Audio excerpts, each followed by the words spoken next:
Welcome back to the State Champs Esports. I am your host, Joel Graves, here with Colin Graham. Hello, I'm here. Yep. I like to remind everybody, State Champs Esports Show is sponsored by Lawrence Tech, Stryker, Respawn, Hungry Howie's, and Michigan Legacy Credit Union. That is correct. Without them, this would never happen. Yep, big thanks to them. Now we're going to go over some games of note from last week. For this week, I want to start out with Clarkston versus West Catholic. 2-0 game. Clarkston, a very strong team. Mm-hmm. And then we had Anchor Bay versus Lake Orion 2. That's a bit of a surprise to me. I honestly thought that we would see Lake Orion, both of their teams kind of go into the second round. So good for them for making it through. Then outside of that, a lot of things just pretty consistent. Dakota's D3 team beat Pinckney, who was in D6. That was to be expected. Huron, that's actually a bit of a surprise. They were one of our wild card teams. Yep. And they went and beat Pinckney, who was in D5. So it'll be interesting to see what they do next round. And we also had Divine Child. That was one of the forfeits we talked about, going against the Phantoms. Okay. So I think that about wraps us up for this. Let's go ahead and go into games to watch for this upcoming week. All right, games to watch for this week. We have Lake Orion versus Clarkston. Yep, we'll touch on that a little bit later. Yep, that's the one we'll touch on later. Yes. We have Naperville versus Divine Child. Yeah, Divine Child, good team. They've kind of been on the rise. Yep. Tail end of season into playoffs, so good time to get hot. Naperville was a team that we highlighted at the beginning of the season. Yep, and they've kind of fell off towards the end of the season. Which is, it's unfortunate. Mm-hmm. I think they're part of one of our few Illinois teams. And so Illinois has their IHSEA. So it could have been there was more focus on what's going on in a home base as opposed to what's going on over here in Michigan, which that makes sense. Like I said, it's unfortunate they fell off. They're an extremely talented team. Yep. I think Divine Child still has their work cut out for them, and it's going to be a fight to get to LTU. Yep, and then we have Lloyd Norks versus IAC. Hey, so Lloyd Norks was our game of the week last week, which we will go back and recap. My hometown homer pick paid off.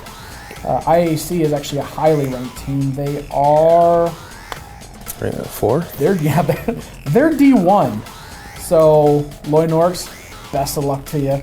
That's going to be hard, but they're also a team that's grown a lot over the course of the season. They have an amazing top laner who I think could carry, but I want to see him play a few more champions. I've only seen him play those split push champions. Yep. I mean, split pushing could be important, but... I mean, it is, and you have to respect it, but I like to see a little more of a deep champion pool. Yep.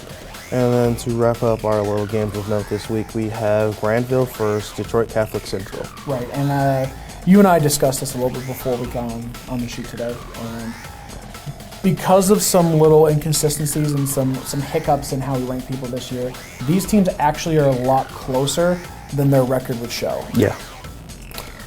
I think that wraps us up for us for this section, and then we can go on to the next. It was Lloyd Norks versus Universal Learning Academy. They 2-0'd them. It was really quick. I did not expect the game to go the way it did. I'm happy Lloyd Norks won. I'm a KPS fan.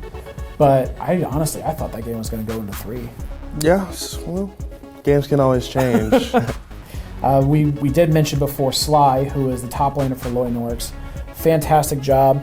Played split pushing champions. I think he went 10-1-0 on Urgot in the first game. Yeah, that's disgusting. Well, he's an automatic turret. Like, what was it, once he hits level 11? Level 11, level 10, something like that. And he just walks around and just does whatever he wants.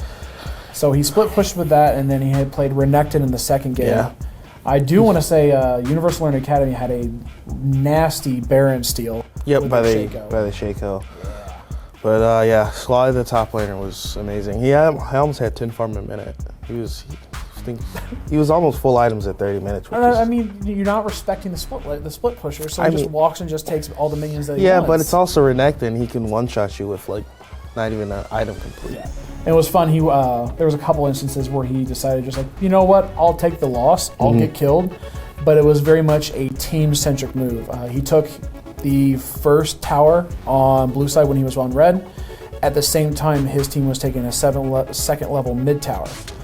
He could have stayed up there and tried to duel the Shen and dealt with it, but I think in in that moment he was thinking, you know what, we're going for objectives. Let's go ahead and get this. I'll take the L. I'll go by, and we'll be good to go. Yep. So I think it's coming to a close. I like to talk about sportsmanship. We do like to promote it as it is. League of Legends is a game. Be friendly to each other. Friendly banter is fine. But a little name calling and being toxic, it's just... Yeah, no one wants to see that. I mean, it doesn't do well for you. It doesn't do well for anyone else. And usually I think toxicity comes from people being tilted. Yeah. Which is, it's an emotion that doesn't benefit you in the slightest. Yep. Usually when you're tilted, you usually play worse. So. Right. Also, reminder to all the teams for week 2 of playoffs to get your games played and scheduled by Sunday. You don't want to see any teams get forced to forfeit. No.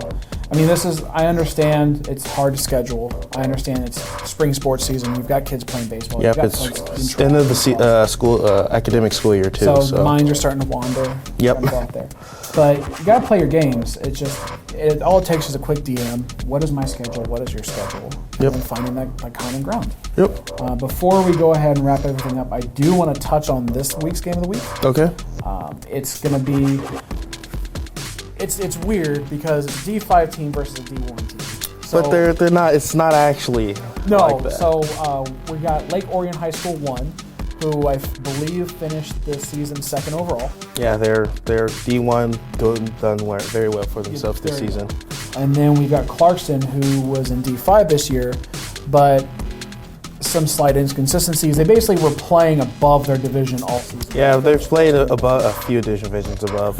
Yeah, after their team has played ranked, and they've really bonded as a team. They're really And I think if our viewers were to go into our Twitch channel, they'd see our staff absolutely flounder against Clarkson. I thought that was going to be a good game, and we got wrecked. Yeah, I was in champ selection. I was like, wait, these guys are pretty good. Yeah. So that should be a fun game to watch. And it is an actual all-sports rivalry. This isn't just like, oh, these teams have been clashing all season. This is a legitimate thing. Mm-hmm. This is an east side of state. These two teams play each other in all the sports. They're good at what they do. And this is kind of, it's a hometown pride thing. Who has bragging rights for the next year for whooping up on the other team in the playoffs. And don't forget, it's also the spot to get to LTU. There's a lot on the line. Yep. I think that wraps us up for today's show. Thank you, Colin, for coming on the show. Thank you for having me. Yep. Again, thank you to our sponsors, Lawrence Tech, Respawn, Stryker, Hungry Howie's, and Michigan Legacy Credit Union. Again, we couldn't do the things we do today without our amazing sponsors. You all have a wonderful week, and we'll see you next time. Yep. See you guys.